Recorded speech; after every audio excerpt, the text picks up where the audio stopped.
They sued me. Not strangers, not rivals, my own parents.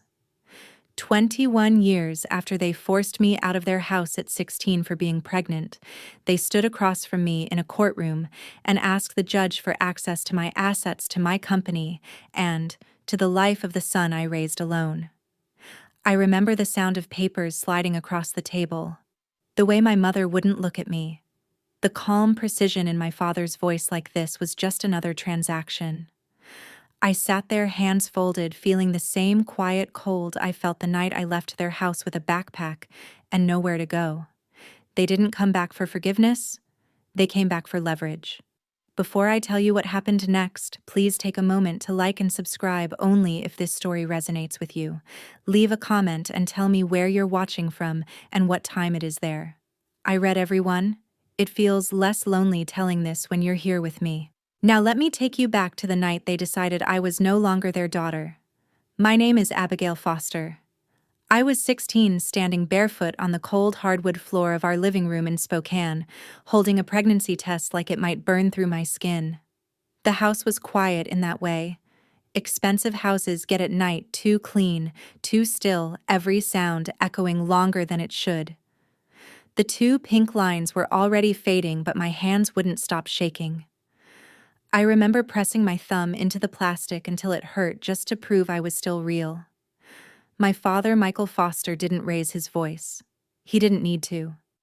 He leaned back in his chair and stared at me the way he used to stare at spreadsheets on his laptop, eyes narrowed, jaw tight, already calculating damage. I could almost see numbers moving behind his face. Cost, risk, exposure. He didn't ask how far along I was. He didn't ask if I was scared. He asked one thing, flat and precise, as if we were negotiating a contract. How bad is this going to get? My mother, Deborah Foster, stood by the window with her arms crossed, watching the reflection of us in the glass instead of looking at me directly. When she finally spoke, it wasn't to me, it was to the room. She said I was reckless. She said people would talk. She said I was about to ruin everything they had built. Not us. They. Their reputation. Their circle. Their image. She walked over to the dining table and slid a single sheet of paper toward me. The title was bold and clean, like something prepared in advance. It said I was choosing to leave the house voluntarily, that this was my decision, that they were respecting my independence. Deborah tapped the line where my signature was supposed to go and told me this was the only way to keep things civil. I remember thinking how strange it was that my life could be reduced to 1 page. I didn't sign right away. I looked at my father, hoping stupidly that he would stop this. Instead, he stood up, walked past me, grabbed my backpack from the closet, and threw it out onto the front porch. It landed hard, the zipper splitting open. He told me I had 8 minutes. Not 10. 8. I went upstairs and packed without really seeing what I was putting inside. A sweater, a notebook, a charger with a frayed wire. I kept thinking someone would call my name and tell me to come back. No one did. I tried calling Benjamin Clark from the top step. Once. Then again. Straight to voicemail. I left nothing.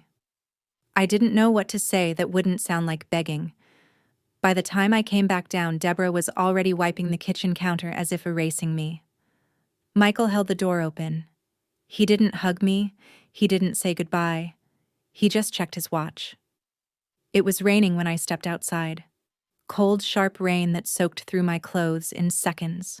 The porch light clicked off behind me before I reached the sidewalk. The next morning, I woke up on a bus bench with my back locked and my phone nearly dead. There was an email waiting. Not from Benjamin. From his family's attorney. Short, formal.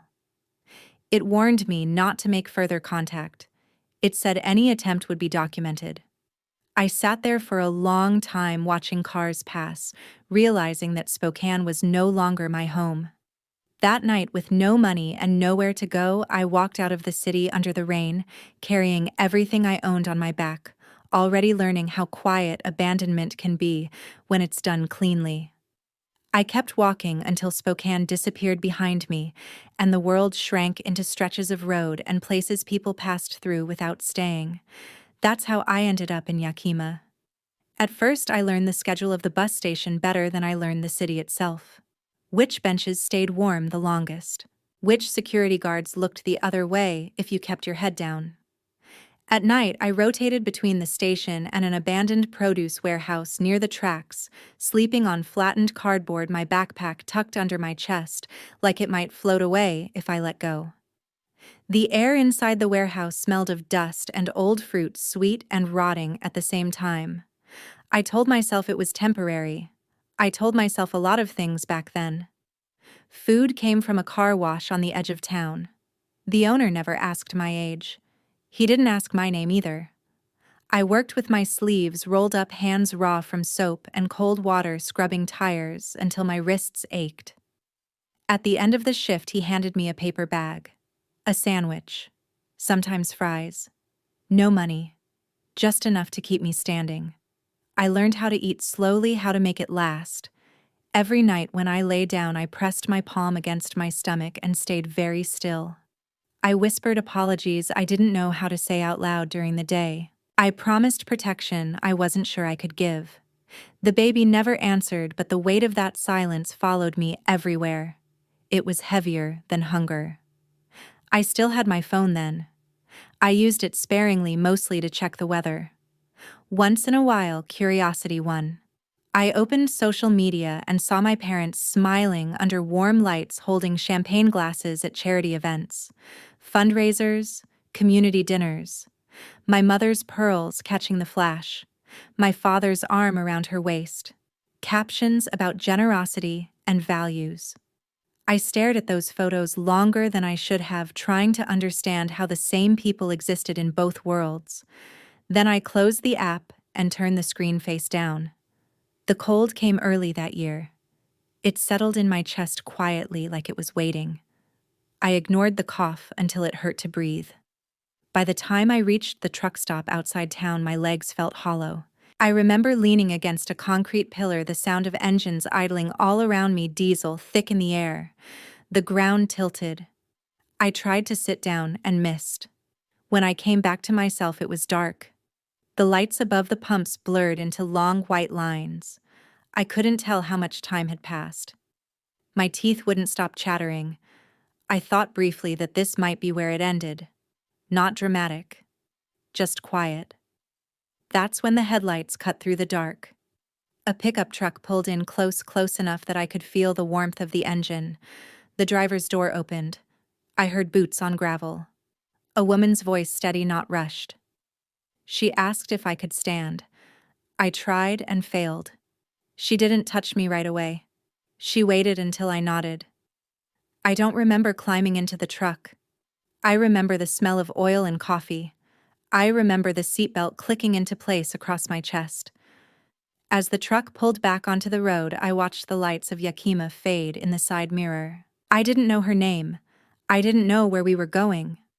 For the first time since that night in Spokane, I let myself stop watching the door. The truck didn't stop until morning.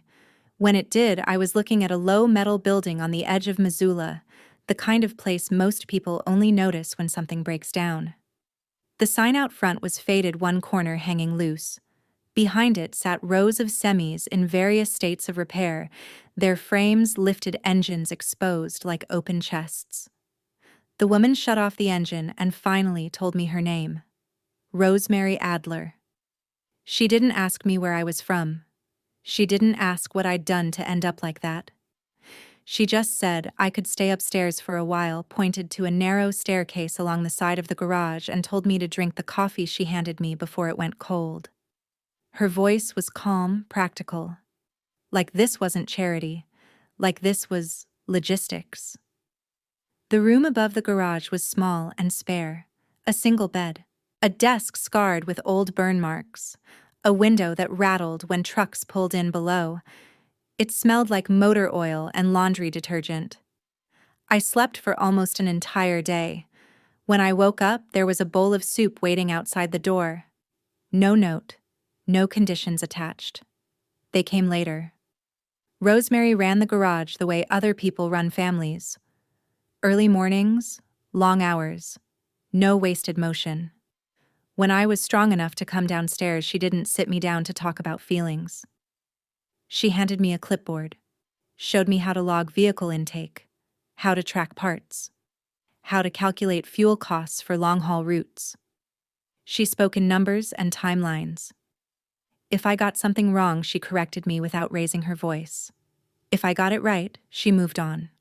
There was dignity in that. Months passed without me noticing the days. My body changed. My belly grew heavy.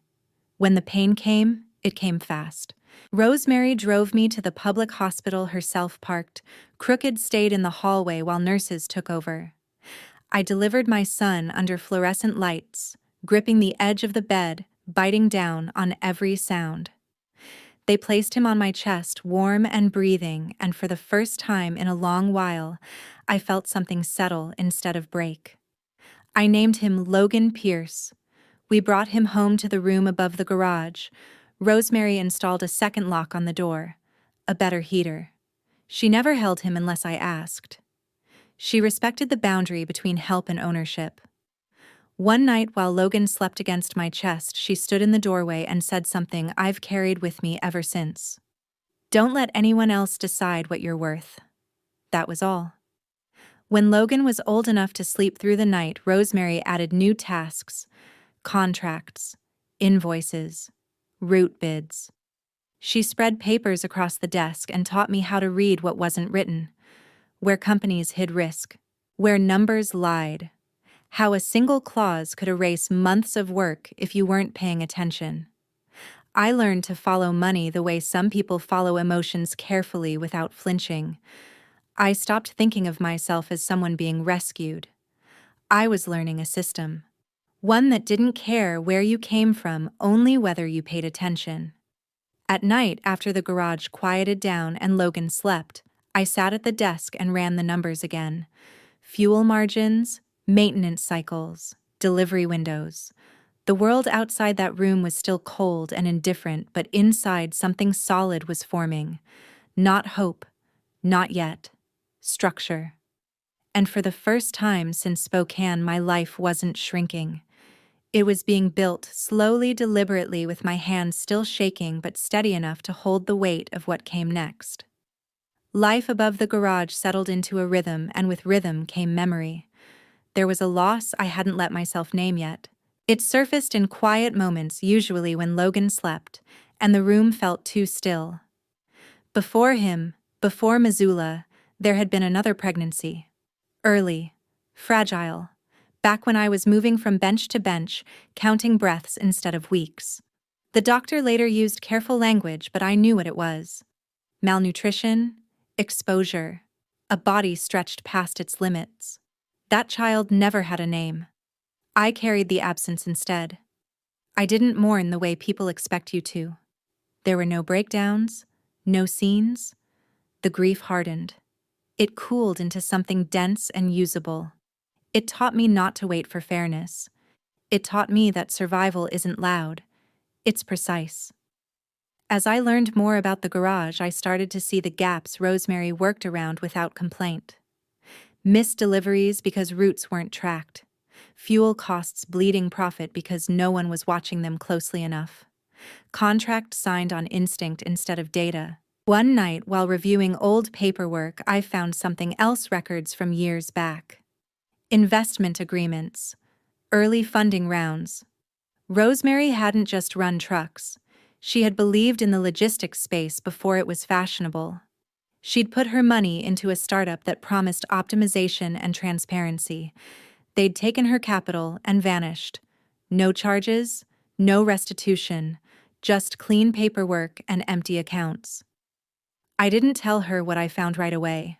I sat with it, thought through it. What if the problem wasn't the idea but the execution? I started sketching a system on scrap paper.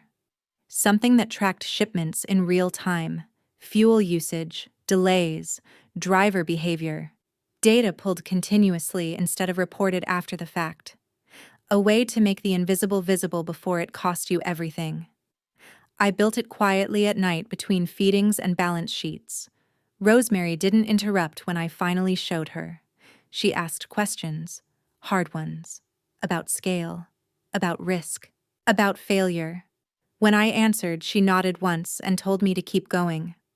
Around that time, a man started showing up at the garage on Tuesday mornings. He drove an older sedan and wore suits that had been tailored once and left alone since. His name was Victor Haynes. Officially, he was there to audit fuel expenses for a regional carrier. Unofficially, he noticed patterns. He noticed me. Victor had been a federal auditor, forced into early retirement after asking the wrong questions in the wrong places. He spoke carefully like someone who knew how easily things could be twisted. One afternoon while Rosemary was on the phone, he lingered by my desk and pointed to a column in my spreadsheet. "You know this could expose them," he said. Not accusing. Observing. That was the first time anyone outside the garage treated my work like it mattered. We started talking. Not about feelings. About structures. About how companies hid liability. About how documentation could protect or destroy you depending on who controlled it. Victor never offered help outright. He waited to be asked. When I finally did, he agreed on one condition: that everything be done clean. By the book. No shortcuts. He didn't mentor me the way movies pretend men mentor young women. There were no speeches. He corrected errors, flagged risks, taught me how to read legal language the way accountants read numbers without emotion. Between Rosemary's numbers and Victor's laws, something shifted. My work stopped being survival. It became direction. The loss I carried didn't disappear. It settled into place like a weight low in my center, not dragging me down, anchoring me. By the time Logan started to walk, I wasn't just tracking trucks anymore. I was mapping systems, learning where power actually lived. And quietly, without saying it out loud, I began preparing for a future that didn't ask permission. The future didn't announce itself. It accumulated. By 27, I was living in Seattle in an office that still smelled faintly of fresh paint and hot wiring. The company had a name that sounded neutral enough to be ignored on purpose. Data Logistics. No poetry, no promises, just function. I registered it quietly, signed the papers myself, and didn't tell anyone who didn't need to know. Rosemary helped with the first trucks. Victor reviewed every clause before I did anything irreversible. When the doors opened, nothing changed outwardly. Inside, everything had already shifted. Logan grew up where engines idled and radios crackled. He learned the difference between diesel and gasoline before he learned cursive, while other kids were taught to stay away from machines. He sat on a crate beside me with a battered laptop, fingers tapping at code that made sense to him long before it should have. I never pushed. I just left things within reach. Knowledge, like shelter, works better when it's available without being forced. Contracts came slowly at first. Regional carriers, fleets tired of bleeding money without knowing where it went. They didn't trust me immediately. They trusted the numbers when the numbers stopped lying, when fuel costs stabilized, when lost shipments stopped disappearing into excuses. Our system didn't fix people. It exposed them. That was enough. Bigger names followed. Meetings in glass buildings with people who never asked where I came from, only how fast I could scale. I answered in measured terms. Growth wasn't a rush. It was a structure. Every new partnership was logged, audited, mapped. Victor insisted on it. So did I. We didn't chase attention. Attention arrived anyway. The press began circling before I noticed. An article here, a mention there. They called me a mysterious female founder, as if silence were a trick instead of a habit. They speculated about backers, about motives. I declined interviews. Let the speculation burn itself out. The work was louder than anything I could say. I saw my name in print one morning while waiting for coffee. Black letters on thin paper. No photo, just a summary of growth metrics and partnerships. I folded the paper and put it away. That wasn't pride. It was containment. I'd learned early what happens when things spill. Somewhere east of Seattle, in a house that had expelled me without ceremony, that same paper landed on a kitchen counter. I didn't see their faces. I didn't need to. I knew the moment they recognized the name, the way familiarity arrives late and unwelcome, the way distance collapses into discomfort. They hadn't looked for me. They hadn't needed to. My absence had been useful. But ink has a way of making things undeniable. A last name once hidden resurfacing in a context they couldn't control. Not scandal. Worse.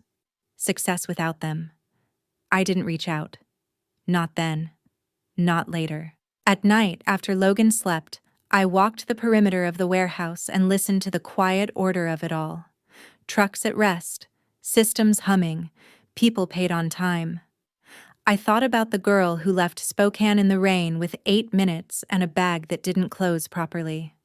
She hadn't imagined this. She hadn't imagined anything beyond the next hour. The rise didn't feel like triumph.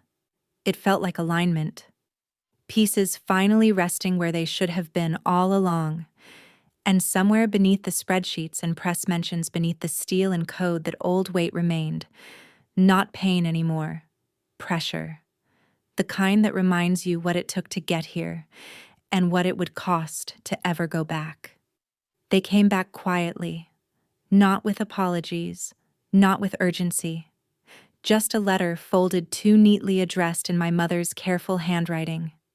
Deborah Foster wrote that she had been thinking about family, about time passing, about a grandson she had never met. She said she wanted to reconnect, as if we had simply misplaced each other for a few years instead of burning everything down. I read the letter standing at the kitchen counter, the paper trembling slightly between my fingers. Logan was in the other room, keys clicking softly, the sound steady and alive. I folded the letter and put it in a drawer. I didn't answer. A week later, Victor told me my father had been making calls. Michael Foster never reached out to me directly. He didn't have to. He went through people who still took his calls, estate lawyers, old colleagues, a retired judge he used to play tennis with. Victor didn't speculate. He just laid out the facts the way he always did. In some states, grandparents could petition for access. In others, they could argue financial oversight if a child's assets were entangled with a privately held company. The words were dry. The implications were not. I felt it then, the same pressure behind my eyes I used to feel as a teenager waiting for footsteps in the hallway. I didn't panic. I wrote everything down. Dates, names, patterns. Fear, I'd learned, only mattered if it stayed vague. Benjamin resurfaced around that time like a smell you can't place at first. He sent an email saying he'd heard about my success and wanted to clear the air. He suggested coffee. Neutral ground. I almost deleted it. Instead, I agreed. He looked older, softer around the edges. He talked about regrets about how young we'd been. He said my parents were worried about me. About Logan. He framed it like concern, like care. I nodded. Let him talk. Watched his hands. He asked questions that didn't sound like questions about revenue models, about ownership structures, about where Logan went to school. I answered carefully, vaguely. When we stood to leave, he squeezed my shoulder like we were still on the same side. That night, I checked our internal logs. A few days later, I checked again. The access attempts weren't sophisticated, but they were persistent. Requests routed through third parties, inquiries dressed up as due diligence. When Victor confirmed it, he didn't sound surprised. Benjamin, it turned out, had been passing along whatever he could gather, timelines, estimates, names. He was a bridge. I had been standing on it without realizing it was already cracked. Victor came by the warehouse the next morning. The air smelled like oil and cold steel. He didn't sit down. He said my parents weren't improvising, they were preparing. Strategic litigation, he called it. Not to win outright, but to pressure, to exhaust, to force a settlement that looked reasonable on paper and devastating in practice. I watched Logan from across the floor laughing with one of the drivers unaware. Something settled in my chest then. Not anger, not fear. Wait. I told Victor I understood. That afternoon I sent my mother a reply. Polite, reserved. I thanked her for the letter. I said I'd been overwhelmed lately, unsure how to navigate everything. I asked for time. I let my voice sound smaller than it was. For the first time in years, I let them believe I was tired. And while they adjusted to that version of me, I started preparing for the version they hadn't seen yet. I didn't rush the trap. I built it slowly the way you do when you're not hunting out of anger, but out of necessity. The document was clean, plausible, and wrong in very specific ways. A trust file, incomplete by design, seeded into the right channels an outdated server, a consultant who talked too much, a version number that suggested recent revision. It implied that Logan's future interests were loosely protected, that certain contingencies existed, that oversight might be warranted if questions were raised early enough. I let it sit. I let curiosity do the work I didn't need to do myself. They took the bait faster than I expected. The notice came from Spokane. Official. Dry. My parents were petitioning the court for limited guardianship review and asset transparency, citing concern, legacy, and family obligation. They framed it as protection. They always did.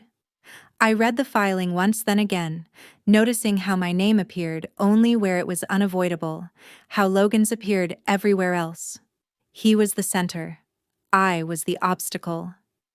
Deborah didn't wait for the court to speak. She never liked silence. By the time the first hearing date was set, there were cameras outside the courthouse. Local at first, then regional.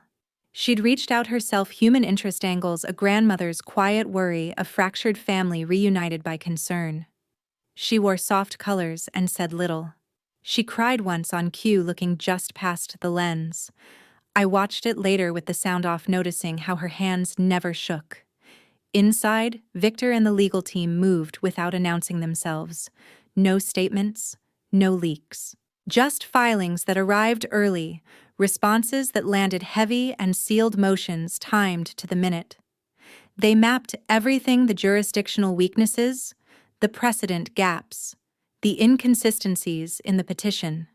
They let the other side speak first. Let them explain. Let them commit. Logan found out on a Tuesday. He came into my office after dinner holding his tablet, his face unreadable. He didn't ask who they were. He asked why I hadn't told him. I closed the door and sat across from him, the space between us small and dense. I told him the truth carefully. Not all of it. Just enough. Names, choices.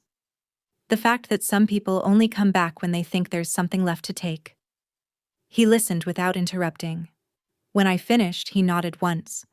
He didn't cry. He didn't raise his voice.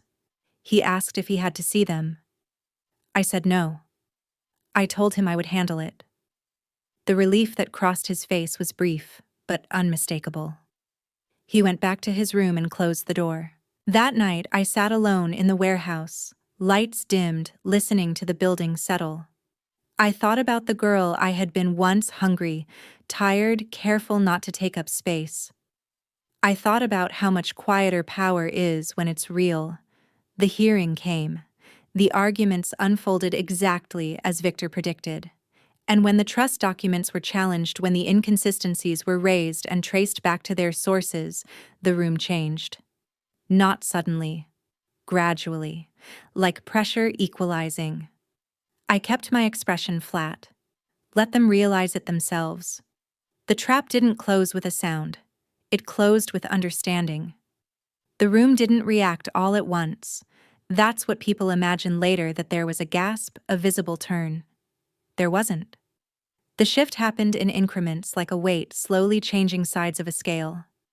Victor stood when it was time, not hurried, not careful to soften what came next. He didn't look at my parents when he spoke. He addressed the court the way someone does when they trust the record more than emotion. The first document appeared on the screen without commentary. Then another. Then a third. They were older than the trust filings. Older than Logan. Older than the night I was told to leave with 8 minutes to spare. Signed statements. Voluntary. Clear. Michael and Deborah Foster acknowledging permanent withdrawal from parental responsibility executed years earlier during a private estate restructuring. No coercion. No duress. Their names were steady on the page. The language was clinical. It described me as a liability risk, a dependent variable, something to be severed cleanly. Deborah's hand moved before she realized it had. Just a fraction. Michael didn't move at all. He stared forward, jaw set as if still negotiating. Victor let the silence do its work. Then the emails came. Chains of them, time-stamped, categorized. Messages that never mentioned Logan by name, only by value. Forecasts, exposure, scenarios where intervention would trigger leverage. Discussions of optics, of timing, of how a court action could compel disclosure and eventually control. I watched the judge read, watched her pause, scroll back. Read again. The air felt thinner with every page. Benjamin was called next. He looked smaller than I remembered. Not broken, just reduced. He tried to speak carefully, but the record didn't leave him space. Messages showed him relaying internal information schedules, holdings, assumptions, things he could only have known by asking questions he had no right to ask, in exchange promises, access, a future position once things settled. He didn't look at me when his role was made explicit. I didn't look at him either. There was nothing left there that required witness. When Victor finished, he sat down without flourish. No closing line, no appeal. Just evidence stacked and aligned. The judge didn't recess. Her ruling was brief, precise. The petition was denied in full. No standing, no merit, no further consideration. The words landed cleanly one after another, leaving no surface for argument to cling to. Then she addressed something else. Based on the materials submitted and the discrepancies identified in prior disclosures, she was referring certain financial records associated with Michael Foster to the appropriate authorities for review. Potential misrepresentation, potential fraud. The tone didn't change when she said it. It didn't need to. Michael finally moved then. A hand to the table. A breath that didn't quite arrive. I stayed still. Not because I was calm, but because I had learned long ago that movement can look like guilt when power shifts. Outside cameras waited. I didn't stop. Victor placed a hand at my back once, guiding me past the doors, past the questions. The sound fell away as the glass closed. That night back in Seattle, Logan asked how it went. I told him it was finished. That some doors don't close loudly, they just lock. He nodded and went back to his screen, fingers moving, building something that didn't require permission. I stood there longer than necessary, feeling the weight finally lift, not into relief, but into something quieter. Finality. After the ruling, things didn't collapse for them all at once. Status rarely does. It erodes. The Foster name stopped appearing on donor walls first. Then invitations dried up. Then the quiet sale of the house on the hill in Spokane, listed below market, closed quickly, no open showing. Legal fees don't ask where your pride comes from. They only ask how fast you can liquidate. I heard pieces of it secondhand. I didn't correct anything. Watching from a distance felt like standing outside during a controlled burn. Necessary, contained, irreversible. I didn't take revenge. I took distance. The trust I had built for Logan changed shape after that. I dissolved the private investment arm and rebuilt it as something simpler, quieter. A foundation for girls who get told to disappear before they've had time to exist. No branding, no press release.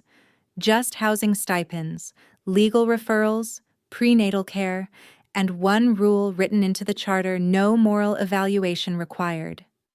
If you're here, you're enough. Rosemary retired the same year. She didn't announce it. She just stopped coming in before sunrise, left her keys on the peg, sat with me once in the garage office and slid a folder across the desk. Inside were equity documents notarized and final. She'd transferred her remaining stake to me months earlier. I hadn't noticed. She said nothing that sounded like goodbye, just nodded once like we had finished a job together. Logan graduated early, quietly. He didn't attend the ceremony, said it felt unnecessary. By then, he was already running architecture reviews and rewriting systems I'd once been proud of. When the board made his CTO title official, he didn't react. Just asked for a longer runway to rebuild a routing model he thought was inefficient. Sometimes I watched him work and had to step away. Not from grief, from scale, from the weight of seeing something survive you and then surpass you. We didn't talk about my parents anymore, not because it hurt, because it no longer mattered. The night after Logan signed his first executive contract, I drove alone to the harbor, parked where the water opens wide and the cranes look smaller than they are. I stood there for a long time, hands in my coat pockets, listening to the sound of containers settling metal, meeting metal, finding balance. I thought about the girl I was at 16 holding a plastic stick in a Spokane living room, learning how quickly belonging can be revoked. I thought about the nights that followed the cold floors, the apologies whispered into darkness. I thought about Rosemary's hands scarred and steady, about Victor's quiet precision, about the moment a courtroom tipped, not because someone begged, but because the truth had nowhere left to hide. I didn't feel triumphant. I felt complete. Family isn't where you're born. It's where you're not abandoned when staying costs something. The water moved in its own time. The past stayed where it was. And for the first time, I understood what freedom actually feels like, not loud, not earned in a single moment, but built piece by piece until there's nothing left chasing you. There's a lesson I didn't understand until much later, and it isn't a neat one. It doesn't come with a slogan or a clean ending. It's this: survival teaches you clarity, but it also teaches you restraint. You learn who you are not by what you endure, but by what you refuse to become afterward. I could have spent my life proving something to the people who rejected me. I almost did. But at some point I realized that living well wasn't about winning a comparison. It was about choosing what deserved my attention and what didn't. I learned that love isn't loud. It doesn't announce itself with apologies or promises. Real care shows up quietly, stays when it's inconvenient, and never asks you to shrink so it can feel bigger. And I learned that forgiveness isn't always reconciliation. Sometimes it's simply walking forward without carrying someone else's weight. If this story stirred something in you, I'd really love to hear your thoughts. Share what part stayed with you or what it reminded you of in your own life. And if you're finding value in stories like this, consider liking the video and subscribing to the channel. It helps more than you know, and it means we get to keep having conversations like this.